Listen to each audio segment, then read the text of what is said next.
Hello everyone, welcome back to my channel. आज हम लोग बात करेंगे अपने न्यूट्रिशन पार्ट 2004 के क्वेश्चन में जो भी आए थे उन क्वेश्चंस के बारे में। जैसे कि आप देख सकते हैं हमारी पार्ट 2 वीडियो है, तो चैनल को सब्सक्राइब भी करें, पार्ट 1 वीडियो भी देखें और बेल आइकन को प्रेस करना ना भूलें। तो चलिए अपने क्वेश्चन पेपर पर मूव करते हैं। मैं आपको पहले बता देती हूँ कि ये जो हमारी वीडियो है वो पार्ट 2 वीडियो है और इससे पहले पार्ट 1 में हमने 12 क्वेश्चंस को न्यूट्रिशन पार्ट से, सिर्फ न्यूट्रिशन पार्ट से डिस्कस कर लिया है। तो अब आगे के क्वेश्चंस को हम इसमें डिस्कस करने वाले हैं। ये है हमारा क्वेश्चन नंबर 13 और हम बात कर लेते हैं अपने क्वेश्चन के बारे में। पहला क्वेश्चन है हमारा, भंडार गृह में नमी होने पर डिब्बों को रखने से पूर्व क्या करना चाहिए। यानी कि आपके स्टोर रूम में अगर सीलन आ रही है या फिर नमी आ गई है तो वहां पर बॉक्सेस को रखने से पहले हमें क्या करना चाहिए। देखिए, क्वेश्चन को समझना बहुत जरूरी है कि क्वेश्चन क्या पूछ रहा है। फिर उसके बाद इसमें ऑप्शन दिए हुए हैं, डिब्बों को तेल में डुबाकर उसे फिर यूं ही रखना चाहिए। आप डिब्बों को अगर तेल में डुबाकर रखेंगे तो आपका स्टोर रूम खराब हो जाएगा, गंदा हो जाएगा, तो आपका ये ऑप्शन नहीं हो सकता। नेक्स्ट हमारा ऑप्शन है, डिब्बों को पानी में रखना चाहिए। आप पानी में रखेंगे तो उससे जो उसके अंदर स्टोर किया हुआ सामान है वो खराब हो जाएगा, तो हमारा ये भी ऑप्शन नहीं हो सकता। फिर नेक्स्ट ऑप्शन है, डिब्बों को गर्म जल में रखना चाहिए। पानी चाहे गर्म हो या ठंडा हो, पानी पानी होता है जो कि खाने को खराब कर देता है, तो हमारा ये भी ऑप्शन नहीं हो सकता। हमारा फोर्थ ऑप्शन है हमारा, जलयुक्त वस्त्र उसके चारों तरफ रगड़ना चाहिए। हाँ, हम ये कर सकते हैं कि जो नमी वाली जगह है वहां पर एक जो तेल युक्त वस्त्र है, यानी कि एक तेल में भीगा हुआ है, बिल्कुल हल्का सा भीगा हुआ कपड़े को हम उसके चारों तरफ फेर सकते हैं, जिससे कि जो हमारी नमी हमारे डिब्बों तक ना पहुंचे और हमारे खाने को खराब ना करे। तो इसका सही आंसर क्या होगा? Answer number 4। भंडार गृह में नमी होने पर डिब्बों को रखने से पूर्व तेल युक्त वस्त्र को उसके चारों तरफ रगड़ देना चाहिए, जिससे नमी युक्त वायु डिब्बों में प्रवेश न कर सके। सामान्यतः फलों को शक्कर के शरबत के डिब्बाबंदी की जाती है। जब हम फ्रूट्स को प्रिजर्व करते हैं, हम किस में करते हैं? हम शुगर के साथ में करते हैं, जैसे कि हम मुरब्बा डालते हैं। डिब्बे में रखे फलों पर शरबत डालते समय उसे उबाल लिया जाता है। डिब्बे को सील करते वक्त उसके किनारों की चूड़ियों को भलीभांति फिट होना चाहिए। सील करने से डिब्बा विसंक्रमण प्रक्रिया को समाप्त करने के लिए डिब्बों को गर्म जल में डाल दिया जाता है। उसके बाद डिब्बों को ठंडा किया जाता है और फिर उसको लेबल चिपकाकर भंडार गृह में रख दिया जाता है। तो हमारी ये प्रोसेस होती है पूरी स्टोरेज की, किसी भी खाने को स्टोर करने के लिए, और इसी तरीके से हम अपने जो फूड आइटम्स हैं उनको स्टोर करते हैं। तो आइए, इसका आंसर है 4। अब हम चलते हैं अपने नेक्स्ट वीडियो पर, नेक्स्ट क्वेश्चन पर। क्वेश्चन हमारा है नेक्स्ट, स्ट्रॉबेरी या चेरी जैम को जमाने के लिए उसमें क्या मिलाया जाता है। तो हमारे यहाँ ऑप्शंस हैं। आपने जैम बनाया होगा, अगर आपने प्रैक्टिकल किया होगा अपने होम साइंस की लैब में, तो वहां पर जब आपने जैम बनाया होगा तो आपको इसका आंसर जरूर पता होगा। तो सबसे पहले है, इसमें नमक मिलाया जाता है, इसमें गंधक अम्ल मिलाया जाता है, नींबू का रस मिलाया जाता है, या आलू मिलाया जाता है। ये तो हमारे हो गए ऑप्शन। तो हम इसमें देखते हैं सबसे पहले कि क्या इसमें नमक मिलाया जाता है। नमक नहीं मिलाया जाता है। हम जब जैम बना रहे हैं तो हम इसमें शुगर को ऐड करेंगे। अगर हम अचार बनाते हैं तब उसमें नमक को ऐड करते हैं, तो इसमें हमारा ये नमक का ऑप्शन हमारा गलत हो जाएगा। फिर इसमें गंधक अम्ल को मिलाया जाता है, नहीं, इसमें गंधक अम्ल को नहीं मिलाया जाता है। फिर उसके बाद है आलू। आलू में होती है स्टार्च, तो हमें जैम में स्टार्च की तो कोई जरूरत है नहीं, तो हम इसमें स्टार्च को भी नहीं मिलाएंगे। फिर लास्ट आता है हमारा नींबू का रस, यानी कि हम मिलाएंगे इसमें नींबू का रस। हमारा लास्ट ऑप्शन बचता है नींबू का रस। तो नींबू का रस इसलिए मिलाया जाता है इसमें कि जब भी हम जैम को बनाते हैं तो उसमें से जब नींबू का रस, यानी कि नींबू के रस में होता है सिट्रिक एसिड, जब उसको उसमें डालते हैं तो जितनी भी गंदगी होती है वो सारी ही निकल कर बाहर आ जाती है उसमें, और उसमें हल्की सी खटास भी आ जाती है। खट्टे और मीठे का टेस्ट बहुत अच्छा लगता है। अगर आपके पास नींबू नहीं होता है तो आप सिट्रिक एसिड डाल सकते हैं, या फिर टार्ट्रिक एसिड जो होता है वो भी आप मिला सकते हैं। तो इसका सही आंसर हुआ हमारा आंसर नंबर 2। तो स्ट्रॉबेरी या चेरी का जैम जमाने के लिए उसमें नींबू का रस मिलाया जाता है। खटास की एक निश्चित मात्रा जैम जेली जमाने के लिए आवश्यक होती है। खटास के लिए सिट्रिक अम्ल अथवा टार्ट्रिक अम्ल मिलाया जाता है। साइट्रिक अम्ल न हो तो नींबू का रस डाल सकते हैं। खटास जैम जेली तैयार होने के लगभग 5 से 6 मिनट पहले मिलाई जाती है। यानी कि जब वो बनने के लिए प्रोसेस में होती है और आपको लगता है अभी तैयार हो जाएगी, तो उससे हम 5 से 6 मिनट पहले इसको ऐड कर देते हैं। तो चलिए, हमारा ये हो गया क्वेश्चन नंबर 14। अब हम क्वेश्चन नंबर 15 की तरफ बढ़ते हैं। हमारा क्वेश्चन नंबर 15 है, निम्नलिखित में से कौन सा आहार्य चिकित्सा का उद्देश्य है। मतलब ये जो आपको ऑप्शन दिए हुए हैं, इनमें कौन सा आहार्य चिकित्सा, यानी कि जो हम डाइट के थ्रू जो बीमारियों को कंट्रोल करते हैं, उनमें कौन सा मेथड इनमें से यूज होता है। तो ये हमने क्वेश्चन समझ लिया। तो चलिए, अब हम बात करते हैं इसके ऑप्शंस के बारे में। तो पहला हमारा ऑप्शन है, पाचन तंत्र के कष्टों को देखते हुए सरल सौम्य व सुपाच्य आहार प्रदान करना।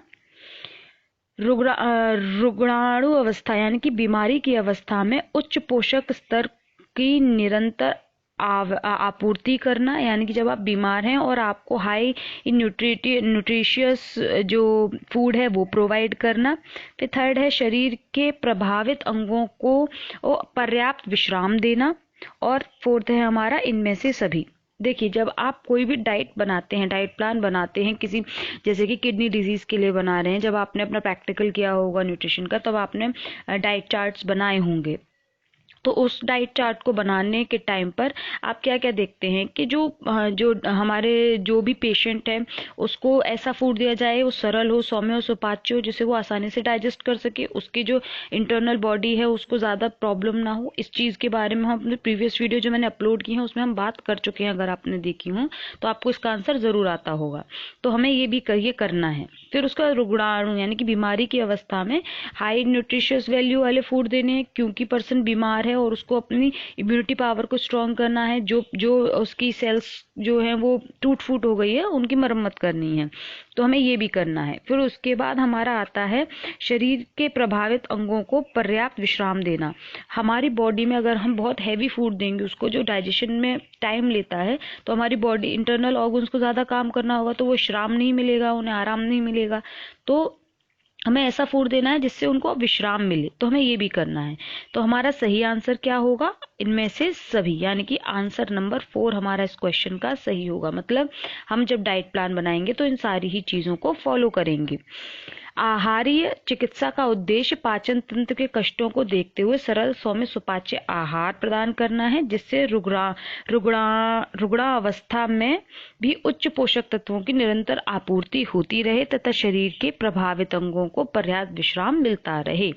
ये हमारा इसका उद्देश्य होता है। तो चलिए, हमारा हो गया है question number 15। Next let's talk about question number 16। Question number 16 है हमारा, उच्च प्रोटीन युक्त आहार में प्रतिदिन प्रोटीन लेना चाहिए। तो आपको मैंने ये क्वेश्चन अपने प्रीवियस वीडियो में बताया था। अगर आपने वीडियो देखी होगी तो आपको इसका आंसर ज़रूर पता होगा कि हमें कितनी प्रोटीन डेली लेनी होती है। हर पर्सन की जो प्रोटीन है वो उनकी हाइट, वेट, आपकी वर्किंग कैपेबिलिटी पर डिपेंड करती है। ये सारी चीज़ें हम डिस्कस कर चुके हैं अपने कंटेंट वाली वीडियो में।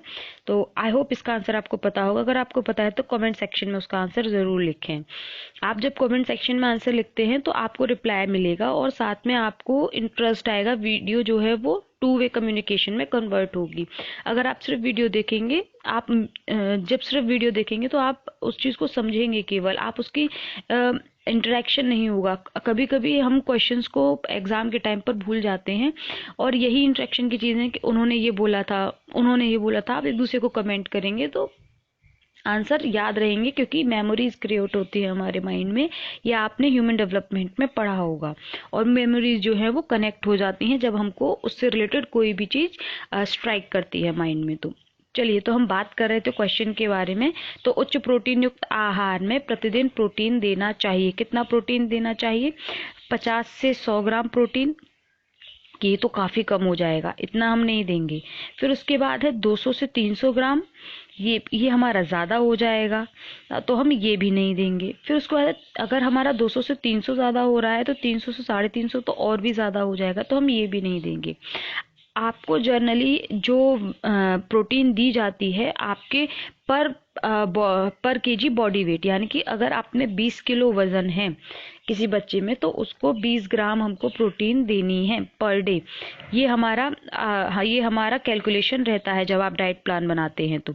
लेकिन जब आप किसी को हाई प्रोटीन देने के लिए, जब आप उसकी डाइट में हाई प्रोटीन इंक्लूड कर रहे हैं, तो उस प्रोटीन को 1 ग्राम से 1.5 या फिर 2 ग्राम कर देते हैं हम। जैसे कि अगर कोई पर्सन का 50 केजी वेट है और उसको हाई प्रोटीन की ज़रूरत है, तो हम उसको 50 ग्राम प्रोटीन तो उसकी रेगुलर डाइट हो गई। लेकिन अगर उसको हाई प्रोटीन देनी है तो हम कितनी कर देंगे, हम उसको या तो 100 ग्राम्स कर देंगे या उससे ज़्यादा मतलब 100 ग्राम्स, 2 ग्राम पर बॉडी केजी वेट से ज़्यादा हम नहीं दे सकते हैं। ये हमारी हाईएस्ट होती है और स्टैंडर्ड होती है हाई प्रोटीन में 1.5। ये आपको याद रखना है। तो यहाँ हमारा सही ऑप्शन आ रहा है 100 to 125 ग्राम्स। इतनी प्रोटीन हम पर्सन को दे सकते हैं। मानव स्वस्थ रहने के लिए विभिन्न प्रकार के कार्बोहाइड्रेट, प्रोटीन, वसा, खनिज, लवण युक्त भोज्य पदार्थों को ग्रहण करता है। इसमें से प्रत्येक की मात्रा शरीर की अवस्था एवं आवश्यकता के अनुसार बदलती है। अगर आप बीमार हैं तो अलग होगी, अगर आप हेल्दी हैं या फिर आप ओवर नरिश्ड हैं, जैसे कि आपकी बॉडी में किसी एक न्यूट्रिएंट की ज़्यादा मात्रा है, तो उसके अनुसार ये सारी आवश्यकताएं बदलती हैं। अधिक प्रोटीन युक्त भोजन की आवश्यकता सामान्यतः या तो प्रेग्नेंट लेडी को होती है या फिर शिशु को होती है, यानी कि न्यूबॉर्न को होती है, और किशोरों को होती है, ताकि वे शारीरिक विकास को भली भांति कर सकें। प्रोटीन युक्त, क्योंकि इन सारी ही स्टेजेस में आपको ज़्यादा प्रोटीन की ज़रूरत पड़ती है और हमारी बॉडी में इनकी रिक्वायरमेंट होती है। प्रोटीन युक्त खाद्य पदार्थ मांसपेशियों, हड्डियों के लिए, हमारे विकास के लिए बहुत ज़रूरी होते हैं और हमारी बॉडी में एंटीबॉडीज़ भी डेवलप करते हैं प्रोटीन्स। ये आपने मेरी प्रीवियस वीडियो में देखा होगा, अगर आपने वीडियो देखी है तो। उच्च प्रोटीन युक्त आहार में 100 से 125 ग्राम प्रोटीन प्रतिदिन भोज्य पदार्थ में देना चाहिए। ये दाल, दूध, पनीर, अंडा, मांस आदि किसी भी फॉर्म में दिया जा सकता है। अगर आप वेजिटेरियन हैं तो आप सब्जियों के फॉर्म में लीजिए, सोयाबीन से लीजिए। अगर आप नॉन वेजिटेरियन हैं तो आप एग से, मीट से, इन सारी चीज़ों से ये ले सकते हैं। ये हमारा हो गया question number 16। Let's move on to the question number 17। इसमें हम लोग बात कर रहे हैं ज्वर से पीड़ित वयस्क व्यक्ति के आहार में कितनी कैलोरी ऊर्जा देनी चाहिए। देखिए, ये सारे जो बीमारियां हैं इनके बारे में हम डिस्कस कर चुके हैं अपने प्रीवियस वीडियो में। अगर आपने देखी होंगी तो आपको इनके आंसर्स आते होंगे। हमने ये सारी ही चीज़ें अपनी डिस्कस की हुई हैं और उसी से रिलेटेड क्वेश्चन आए हैं। तो अगर आपने वो वीडियोस नहीं देखी हैं तो वो देखिए, जिससे आपको पता चले कि क्वेश्चन जो हैं वो उसी सिलेबस में से आते हैं जो सिलेबस हमने अभी पढ़कर ख़त्म किया है। हाँ, कुछ ऐसे क्वेश्चंस हैं जो इन्होंने सिलेबस में एक टॉपिक नहीं किया है बट स्टिल आए हैं वो क्वेश्चंस, तो हम उनको भी बाद में वीडियो बनाकर उन टॉपिक्स पर भी अपनी वीडियो अपलोड करेंगे। तो हम लोग बात कर रहे थे ज्वर से पीड़ित वयस्क व्यक्ति के आहार में कितनी कैलोरीज होनी चाहिए। अगर आपको आंसर पता है तो आप कमेंट सेक्शन में इसका आंसर ज़रूर देंगे। तो सबसे पहले आता है 3000 कैलोरीज। 3000 कैलोरीज जो हैं वो ज्वर से पीड़ित व्यक्ति के लिए नहीं है। अगर आपको आंसर याद हो तो 2500 कैलोरीज भी नहीं और 2000 भी नहीं, तो मतलब ये हमारी कैलोरीज गलत हैं। सही आंसर है इसका 2700 कैलोरीज, यानी कि 2700 कैलोरीज एक ज्वर से पीड़ित व्यक्ति को दी जाती हैं। ज्वर से पीड़ित व्यक्ति वयस्क व्यक्ति को आहार में 2700 कैलोरीज होना आवश्यक है। ज्वर का अर्थ है शरीर के तापमान में सामान्य से वृद्धि हो जाना। ज्वर की अवस्था में रोगी की कैलोरी संबंधी आवश्यकता बढ़ जाती है क्योंकि उसकी पर्याप्त ऊर्जा का ह्रास होने लगता है और ऊतकों का क्षय होने लगता है, यानी कि जो हमारे टिश्यूज हैं वो टूटने लगते हैं, हमारी एनर्जी वेस्ट होने लगती है। ताप का नियमन और तथा ताप के नियमन में हो जाती हैं इनकी ह्रास, यानी कि जो हमारी एनर्जी है, हमारी बॉडी में हीट बनती है तो उससे हमारी एनर्जी लॉस होने लगती है। अतः कभी कभी तो ज्वर की अवस्था में कैलोरी की आवश्यकता सामान्य अवस्था से दुगनी हो जाती है। तो आप कमेंट सेक्शन में बताएंगे कि मैंने आपको फीवर के टाइम पर आपको कितनी कैलोरी प्लस करने के लिए बताया था।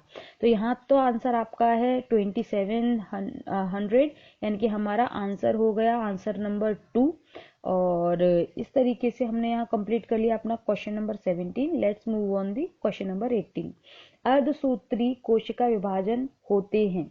देखिए ये हमारा है रिप्रोडक्शन वाले पार्ट से, और रिप्रोडक्शन पार्ट के लिए इन्होंने कोई स्पेसिफिकली कहीं भी मेंशन नहीं किया है। जैसे कि उन्होंने डाइजेस्टिव सिस्टम के लिए मेंशन किया था तो हमने वो पढ़ा था, ज्वर और बीमारियों के लिए कहा था हमने वो पढ़ा था, तो हमने छोड़ दिया अपना प्रजनन तंत्र वाला।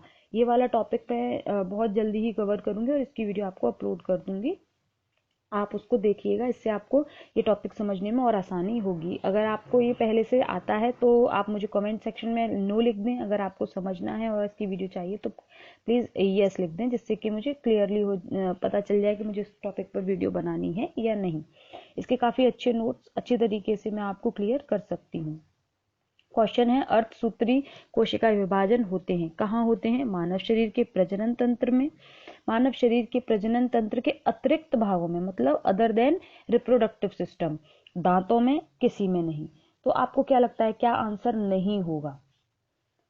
दांतों में तो होगा नहीं, किसी में नहीं, ऐसा हो नहीं सकता। फिर उसके बाद जब अर्धसूत्री कोशिका विभाजन हो रहा है, यानी कि जब हमारी जो बॉडी है उसमें एक न्यू सेल का, एक न्यू वर्म का जब डेवलपमेंट हो रहा है, तो वो ऑब्वियसली हमारे रिप्रोडक्टिव सिस्टम में ही होगा। ये कोई टिश्यूज की मरम्मत तो नहीं हो रही है जो बॉडी के किसी भी पार्ट में होगी। तो ये वाला भी आंसर नहीं हो सकता। मतलब कि ये चीज जो है वो कनेक्टेड है हमारे प्रजनन तंत्र से ही, अर्धसूत्री कोशिका विभाजन। तो ये हमारा कहाँ होगा? सिर्फ प्रजनन तंत्र में, यानी कि मानव शरीर के प्रजनन तंत्र में। मानव शरीर के प्रजनन तंत्र के अतिरिक्त भाग में ये बिल्कुल भी नहीं होगा। दांतों में तो ये कैसे भी नहीं होगा, और किसी में नहीं, आंसर है नहीं। तो इस तरीके से आप अपने आप आंसर्स को एग्जामिन कर सकते हैं, और पहले तो ये देखिए कि कौन सा आंसर नहीं है, उनको निकालिए। फिर उसके बाद सही आंसर्स में आप आसानी से देख सकते हैं कि इसका सही आंसर क्या है। तो देखिए इसका आंसर क्या हुआ हमारा सही, कि मानव शरीर के प्रजनन तंत्र में। तो हम आगे देखते हैं इसका डिस्क्रिप्शन कि क्या है इसका सही डिस्क्रिप्शन। अर्धसूत्री कोशिका विभाजन मानव शरीर के प्रजनन तंत्र में होते हैं। अर्धसूत्री विभाजन द्वारा मृत कोशिकाओं में 4 संतति अगुणित कोशिकाएं बनती हैं, यानी कि हमारी जो अर्धसूत्री विभाजन के द्वारा जो हमारी डेड सेल्स होती हैं उनमें 4 नई कोशिकाएं बनती हैं। संतति कोशिकाओं के गुणसूत्रों की संख्या अगुणित होने के साथ साथ आनुवांशिक भिन्नता भी होती है। इसी विभाजन के कारण संतानें लक्षणों में एक दूसरे से भिन्न भिन्न होती हैं। तो मैंने कहा था ना ये रिप्रोडक्टिव पार्ट से रिलेटेड है ये पूरा। ये बहुत जो हिंदी है बहुत ज्यादा टिपिकल है। जब मैं वीडियो बनाऊंगी तो इस सारी ही चीज को आपको बहुत आसानी से और इजी लैंग्वेज में समझा दूंगी। तो फिलहाल इसका आंसर है आंसर नंबर 1। चलिए हम बात करते हैं हम नेक्स्ट क्वेश्चन के बारे में। ये है हमारा क्वेश्चन नंबर 19, जिसमें पूछा गया है कि मस्तिष्क तथा रीढ़ रज्जु यानी कि हमारी बैकबोन में पाया जाने वाला ऊतक कहलाते हैं। इसका आंसर बहुत इजी है, आपको एक बार में पता होगा क्योंकि मैं इसके बारे में आपको डिस्कस कर चुकी हूँ और मैंने आपको बताया था। तो इसका आंसर बताइए क्या होगा? क्या मैं इसको आपके लिए छोड़ दूं, आप इसका आंसर देंगे कमेंट सेक्शन में? चलिए आप पहले लिख दीजिए इसका आंसर, मैं यहीं आपको डिस्कस कर देती हूँ क्योंकि बहुत कम लोग आंसर करते हैं कमेंट सेक्शन में सही आंसर को। तो हमारा यहाँ ऑप्शन दिए हुए हैं स्नायु ऊतक, ऐच्छिक ऊतक, पेशी ऊतक, उपकला ऊतक। देखिए आपने पेशी ऊतक भी पढ़ा है, ऐच्छिक ऊतक पढ़ा है, उपकला ऊतक और स्नायु ऊतक, चारों ही टिश्यूज के बारे में हम लोगों ने पढ़ा था। तो हमारी जो बैकबोन है और हमारे जो मस्तिष्क है यानी कि हमारा जो ब्रेन है, इनमें ऊतक कौन से पाए जाएंगे? ऐच्छिक ऊतक आपको लगता है पाए जा सकते हैं, क्योंकि ऐच्छिक ऊतक तो वो थे जो कि अपनी इच्छा से काम कर रहे थे, मतलब हमारी बॉडी में। ये हमारा ऑप्शन नहीं हो सकता। उपकला ऊतक ये स्किन से रिलेटेड हैं, ये नहीं होंगे। फिर ऑप्शन है पेशी ऊतक, ये तो हमारी मसल से रिलेटेड हो गए, तो ये भी ऊतक हमारी रीढ़ रज्जु और मस्तिष्क में नहीं पाए जाएंगे। हमारा लास्ट ऑप्शन क्या बचा? स्नायु ऊतक। सिर्फ स्नायु ऊतक हैं जो कि मस्तिष्क तथा रीढ़ रज्जु यानी कि हमारी बैकबोन में पाए जाते हैं। अस्थि मज्जा यानी कि बोन मैरो एक प्रकार के ऊतक होते हैं जो शरीर की लंबी हड्डियों के जोड़ों पर होते हैं, यानी कि हमारी जो लंबी लंबी हड्डियां होती हैं उनके जोड़ों पर होते हैं। ये अस्थि मज्जा दो प्रकार की होती हैं, लाल अस्थि मज्जा तथा पीली अस्थि मज्जा। लाल रक्त कणिकाएं, श्वेत रक्त कणिकाएं, प्लेटलेट आदि लाल मज्जा में होती हैं, से उत्पन्न होती हैं, जबकि श्वेत रक्त कणिकाएं हमारे पीले मज्जा में उत्पन्न होती हैं। ये पीली मज्जा में ही वसीय ऊतक उपस्थित होते हैं, जिन्हें स्नायु ऊतक भी कहा जाता है। ये स्नायु ऊतक कहाँ होते हैं? हमारी पीली अस्थि मज्जा में, जो कि ये वसीय ऊतक ही मस्तिष्क तथा रीढ़ की हड्डी को ऊर्जा के स्रोत होते हैं।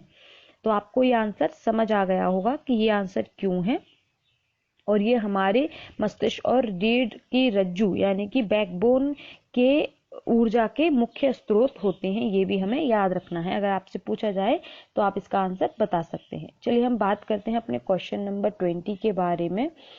तो ये क्वेश्चन तो बहुत बहुत ईजी है, इसका आंसर 1 सेकेंड में आप बता सकते हैं कि अस्थि पंजर के कौन से प्रमुख भाग नहीं हैं। अस्थि पंजर यानी कि हमारी जो सारा जो बोन थी, बोन का स्ट्रक्चर था, उसका भाग कौन सा नहीं है? सिर नहीं है, धड़ नहीं है, अग्रांग नहीं है, रक्त कणिका नहीं है। सिर यानी कि आपका जो हेड हो गया वो आपके अस्थि पंजर में आता है। हमारे 3 ही तो मेन पार्ट होते हैं, सिर, धड़ और आपके अग्रांगों पश्चांग, यानी कि जो बाकी जो 2 अंग होते हैं ये। तो एक तो सिर हो गया, ये हमारा पार्ट है, तो हमारे ये आंसर नहीं हो सकता। फिर है धड़, ये भी हमारी अस्थि पंजर का भाग होता है, तो ये भी हमारा आंसर नहीं हुआ। फिर उसके बाद है हमारा नेक्स्ट अग्रांग, तो ये भी हमारे अस्थि पंजर का भाग होता है, तो ये भी नहीं हुआ। फिर उसके बाद हमारा नेक्स्ट आंसर है रक्त कण। ये हमारे अगर आपसे ब्लड के बारे में पूछा जाए तो वो उसका भाग होगा, अस्थि पंजर का भाग नहीं है ये। तो ये यहाँ पर आंसर सही होगा, क्योंकि ये हमारे अस्थि पंजर का भाग नहीं होता है। तो आपका सही आंसर है रक्त कण, यानी कि ऑप्शन नंबर 4। ऑप्शन नंबर 4 आपका सही आंसर है। सिर, धड़ तथा अग्रांग सभी अस्थि पंजर के भाग होते हैं, जबकि रक्त कणिकाएं रक्त कोशिकाओं में उपस्थित होती हैं। ये रक्त की कणिकाएं 3 प्रकार की होती हैं, आरबीसीज, डब्ल्यूबीसीज एंड प्लेटलेट्स। ये 3 होती हैं जो कि हमारी बॉडी में ऑक्सीजन को ट्रांसमिट करने का काम करती हैं। श्वेत रक्त कणिकाएं रोगों से बचाती हैं, और जब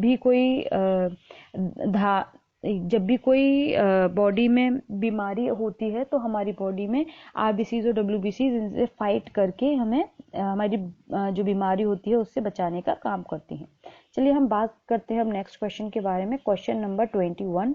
क्वेश्चन नंबर 21 में इन्होंने कहा है मेरुदंड कोश। मेरुदंड कोश पसलियां तथा उरोस्थी हैं, ये कहाँ से कनेक्टेड हैं, इसके बारे में इन्होंने बात की है।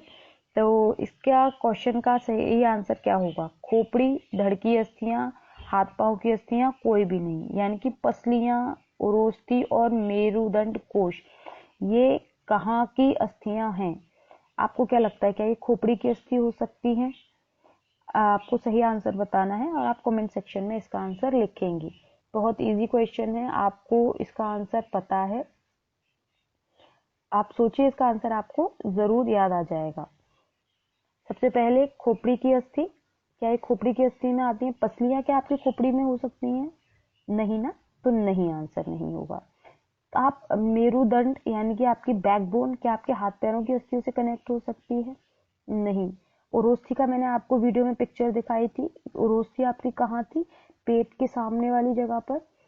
इनमें से कोई नहीं ऑप्शन तो कैसे भी नहीं होगा। तो वो कहाँ का पार्ट थी? वो धड़ की अस्थियों का पार्ट है ये सारी, यानी कि जो हमारा धड़ का पार्ट होता है, जहाँ पर मेरुदंड की कोशिकाएं, पसलियां तथा उरोस्थियां होती हैं। इनकी मैंने आपको अच्छे से इमेज दिखाई थी और बहुत अच्छे से समझाया था। आपको इसका आंसर जरूर आता होगा, अगर आपने वीडियो देखी होगी तो। चीजों को कनेक्ट किया कीजिए जिससे कि आपको आंसर याद रहे। तो इसका सही आंसर है धड़ की अस्थियां।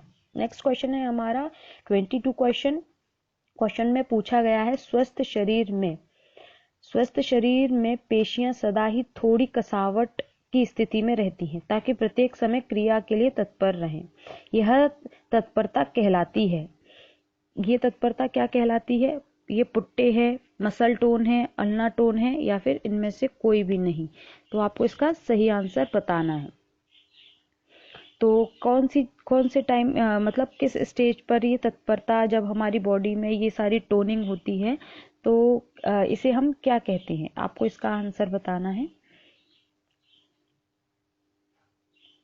इसका आंसर बहुत आसान है, क्योंकि जब हम लोगों ने अपनी अस्थियों के बारे में और मसल्स के बारे में पढ़ा था, तो मैंने इसके बारे में बताया था आपको कि हमारी बॉडी में एक्टिव रखने के लिए, हमारी बॉडी को ढांचा देने के लिए तो हमारी अस्थियां थी, हमारी जो अस्थि पंजर थे, और उनको एक्टिव करने के लिए, उनको चलाने के लिए क्या चीज चाहिए थी, उनको चाहिए थी मसल्स, मसल टोन।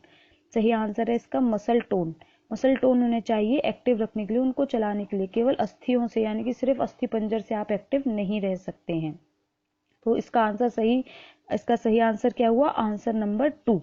इसका सही आंसर है आपका आंसर नंबर 2। मसल टोन जो है हमारी बॉडी में तत्परता का काम करती है, हमें एक्टिव रखने का काम करती है। पेशियों का शारीरिक क्रिया में तत्परता के लिए कसावट की स्थिति में रहना पेशीय टोन या फिर मसल टोन कहलाता है। सामान्य स्थिति में पेशी खुद ही कुछ तनी हुई होती है, जिससे टोनिंग कहा जाता है। इसी टोन के कारण पेशियां बिना थके एक स्थिति में रहती हैं। यह पूरी क्रिया का एक कार्य प्रणाली पर आधारित होती है, जिसके द्वारा अलग अलग समूह की पेशी तंतु संकुचित और शिथिल होते हैं, जो हर समूह को आराम से सक्रियता की अवधि प्रदान करते हैं। नेक्स्ट हमारा क्वेश्चन है क्वेश्चन नंबर 23। चलिए हम बात करते हैं क्वेश्चन नंबर 33 के बारे में, जिसमें पूछा है वैसी पेशियां जो नितंब का मांसल भाग बनाती हैं तथा फीमर से जुड़कर नितंब जोड़े का फैलाव करती हैं, वो कहलाती हैं। नितंब यानी कि आपके थाई वाले पार्ट की बात हो रही है, फीमर हड्डी आपकी वहीं होती है। तो वहां पर आपको ऐसी कौन सी जो आपकी मसल्स हैं, कौन सी पेशियां हैं जो पाई जाती हैं, उसके बारे में सिंपली इन्होंने पूछा है। थोड़ी सी हिंदी हो गई है टिपिकल, बट सिंपली उन्होंने इसी के बारे में पूछा है। वहां पर आपकी ट्राइसेप्स होती हैं, बाइसेप्स होती हैं, ग्लूटियल होती हैं, या फिर हैमस्ट्रिंग होती हैं। तो वहां पर आपकी देखिए बाइसेप्स तो होंगे नहीं, बाइसेप्स तो आपने बहुत इजीली सुना होगा। आप जब भी जिम के लिए कोई भी जाता है तो क्या करते हैं, हमें बाइसेप्स को डेवलप करना है, तो हमें बाइसेप्स तो यहाँ नहीं होंगी। ग्लूटियल और हैमस्ट्रिंग भी इसका आंसर नहीं है। और हमारा लास्ट ऑप्शन क्या बचा, ट्राइसेप्स। बाइसेप्स हमारी होती हैं हमारी बाहों में, और हमारी ट्राइसेप्स होती हैं हमारी थाइज के पार्ट में। तो वहां की पेशियों को हम क्या कहेंगे, ट्राइसेप्स। इसका सही आंसर होगा आंसर नंबर 1। ऐसी पेशियां जो नितंब का मांसल भाग बनाती हैं तथा फीमर से जुड़कर नितंब जोड़ का फैलाव करती हैं। ग्लूटिलियल ये जो पेशियां होती हैं ये हमारी ट्राइसेप्स कहलाती हैं। चलिए हम नेक्स्ट बात करते हैं अपने क्वेश्चन नंबर 24 के बारे में। पसलियों के बीच में स्थित जो पेशियां उसे श्वसन के लिए ऊपर उठाती हैं वह कहलाती हैं। वो कौन सी पसलियां हैं जो श्वसन के टाइम पर पसलियों को ऊपर उठाने का काम करती हैं, हमें इसके बारे में देखना है। तो इसके आपके यहाँ ऑप्शन दे रखे हैं। तो इसका ऑप्शन है इंटरकोस्टल्स या फिर मध्यपट, अनुप्रस्थ पेशी, या कोई नहीं। इसका सही आंसर होगा आपका आंसर नंबर 1 यानी कि ए, इंटरकोस्टल्स जो है पसलियों के बीच में स्थित जो पेशियां होती हैं उसे श्वसन के लिए ऊपर उठाने का काम करती हैं। ये जो इंटरकोस्टल पेशियां होती हैं ये पसलियों के मध्य 22 छोटी छोटी पेशियों के समूह में होती हैं, जो श्वसन के दौरान सीने की गति में महत्वपूर्ण भूमिका निभाती हैं। ये पेशियां सीने के फैलाव तथा सिकुड़ने में सहायता करती हैं और श्वसन में महत्वपूर्ण भूमिका निभाती हैं। कितनी जोड़ी होती हैं ये छोटी छोटी होती हैं, और 22 होती है, यानी कि 11 होती हैं, और हमारी जो श्वसन की क्रिया है उसमें इंपॉर्टेंट रोल प्ले करती हैं। नेक्स्ट हमारा क्वेश्चन है क्वेश्चन नंबर 25। प्रति घन मिलीमीटर रक्त रक्त में लाल रक्त कणों की संख्या कितनी होती है। ये क्वेश्चन मैं आपको बता चुकी हूँ, इसका आंसर मैं 2 से 3 वीडियो में कवर कर चुकी हूँ। इसका आंसर आप मुझे देंगे कमेंट सेक्शन में, तो इसका आंसर ज़रूर दें और क्वेश्चन को अच्छे से पढ़कर सही आंसर दें, क्योंकि यहाँ 50 लाख, 50 करोड़, 5 लाख और कोई नहीं, ये ऑप्शंस दिए हुए हैं। इसमें से कोई नहीं आंसर नहीं है आपके पास। मैंने छोड़े हैं 3 ऑप्शन, आपको सही आंसर पर टिक करना है और कमेंट सेक्शन में देना है। नेक्स्ट हमारा लास्ट क्वेश्चन है आज की वीडियो का कि रक्त पट्टिकाओं का कार्य होता है। रक्त जो पट्टिकाएं होती हैं उनका क्या काम है। उनका काम है चोट लगने पर रक्त को जमाना, चोट लगने पर दर्द होना, अरे भैया सेकंड आंसर तो हो ही नहीं सकता, स्पर्श करने पर गुदगुदी होना, ये भी आपका आंसर नहीं हो सकता, पसीना निकलना, रक्त पट्टिकाएं पसीने निकालने का काम तो करेंगी नहीं, तो आपका आंसर ये भी नहीं हो सकता। तो डायरेक्टली आपका ऑप्शन क्या बचा, ऑप्शन नंबर 1। तो इसका आंसर होगा आंसर 1, चोट लगने पर रक्त को जमाना, यानी कि ये जो थ्रोम्बोसाइट्स का काम होता है उसके बारे में बात कर रहे हैं। चोट लगने पर रक्त को जमाना इसका काम है। चोट लगने पर रक्त को जमाना रक्त पट्टिकाओं का कार्य होता है। ये उभयोतल, तश्तरीनुमा तथा केंद्रक युक्त होती हैं। रुधिर प्लेटलेट क्षतिग्रस्त स्थानों पर रक्त को जो हमारा रक्त होता है उसका थक्का जमाने का काम करती हैं। इसमें रक्त का बहना रुक जाता है। रुधिर प्लेटलेट्स की संख्या कम हो जाने पर यह सूज जाती हैं, इनमें सूजन आ जाती है। तो इस तरीके से इसका आंसर हमारा हुआ आंसर नंबर 1। और हमारी वीडियो यहाँ होती है एंड। अगर वीडियो अच्छी लगी हो, समझ आई हो, इन्फॉर्मेटिव लगी हो तो वीडियो को लाइक करें, शेयर करें और चैनल को सब्सक्राइब करें। अपने जो भी आपके चैनल, आपके जो ग्रुप्स हैं उनमें लिंक को ज़रूर शेयर करें, व्हाट्सएप ग्रुप्स में और अपने फेसबुक पेज पर। और सब्सक्राइब करना ना भूलें, बेल आइकन को ज़रूर प्रेस करें। Thank you for watching my video and have a good day. Bye bye.